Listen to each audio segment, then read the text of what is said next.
Hey guys, Soleno here from PlayToEarn.net.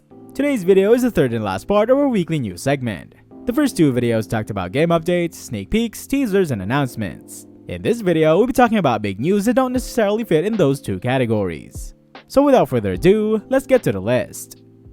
To start off our list, gaming giants Bandai Namco and Sega reaffirm stance on Web3 gaming adoption. In the latest report by Cointelegraph, Japanese gaming giants such as Bandai Namco, Sega, and Square Enix have reaffirmed their stance on supporting Web3 gaming adoption. Despite potential backlashes from traditional gamers, the league will move on with such plans, said an Oasis project executive. Oasis is a public blockchain that specializes in games. It is a one-of-a-kind Web3 initiative launched with the support of renowned gaming firms and guilds such as Bandai Namco, Sega, Square Enix, Com2uS, Mythical Games, YGG, and more. At the 2022 Tokyo Game Show last week, Ryo Matsubara, the Oasis representative director, revealed that the project's big-name partners, namely Bandai Namco, Sega, and Square Enix, are aligned on a long-term vision for blockchain games. Bandai Namco is well known for global hits such as Tekken and Pac-Man, Sega for Sonic the Hedgehog, and Square Enix for the widely popular Final Fantasy franchises. But rather than integrating blockchain tech with their current titles, Matsubara suggested that they will be developing new blockchain games instead. According to him, Web3 gaming is a new model of gaming, and will thus require more time to mature before integrating such tech with traditional games. However, Matsubara admitted that there are a few pressing issues to be dealt with in blockchain gaming. One of them is the speculative nature of such projects, since many players tend to focus on the in-game token prices instead of the gameplay itself. To tackle this, the team is looking for ways to improve the gaming experience so as to develop genuine hype for the games themselves. Up next, Samsung is launching The Tonight Show in Fortnite Metaverse. NBC Universal and Samsung have partnered to bring The Tonight Show into the Metaverse through an immersive experience called Tonight at the Rock. Jimmy Fallon anchors the show, and viewers can participate in the show using the Fortnite gaming platform. Using the Samsung Galaxy products, viewers can enjoy immersive experiences like playing games and visiting the virtual writer's room and Samsung store. In addition, they can help Fallon get to Studio 6B, go up the Rockefeller Center, or play on the roofs of the New York skyline. This partnership is the latest development as Samsung continues to push its metaverse campaigns with its Galaxy products. Tonight at the Rock will host Jimmy Fallon alongside virtual replicas of 30 Rock and other locations in New York. NBC Universal emphasized that the show was developed by Momentum Worldwide, a top advertising agency, and is not sponsored or endorsed by Fortnite's parent company, Epic Games. If you're liking this news list so far, remember to check out our website and news section to be updated on everything about blockchain gaming. Now let's get back to the video.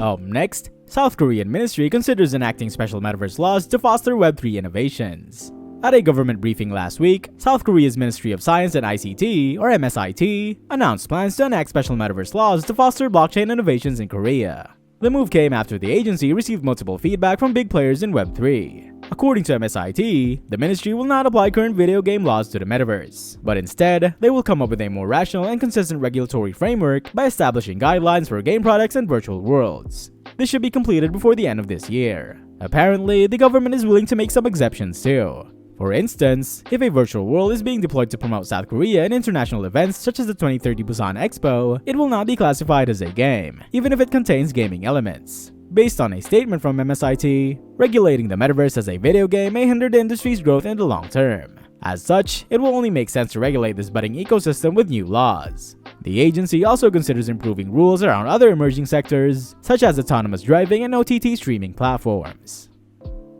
Up next, Vulcan Forge secures $8 million in a Series A funding round led by Skybridge Capital. With that, the investment firm also has an option to invest another $33 million into the blockchain game studio and incubator. According to the press release, Vulcan Forge will be using the funds to accelerate the growth of its patented metaverse as a service engine, Metascapes. The company will also use the fresh capital to expand its operations in North America and key markets. To begin with, Metascapes is one of the highly anticipated products from Vulcan Forged. It is a metaverse maker that allows anyone to create virtual plots for free. What's more, users will be able to store data in NFTs, allowing them to trade their plots easily in the open market. Metascapes is an ambitious project which took multiple years of development before coming to fruition. Vulcan Forge expects to see Metascapes competing with Minecraft, the popular virtual game by Microsoft.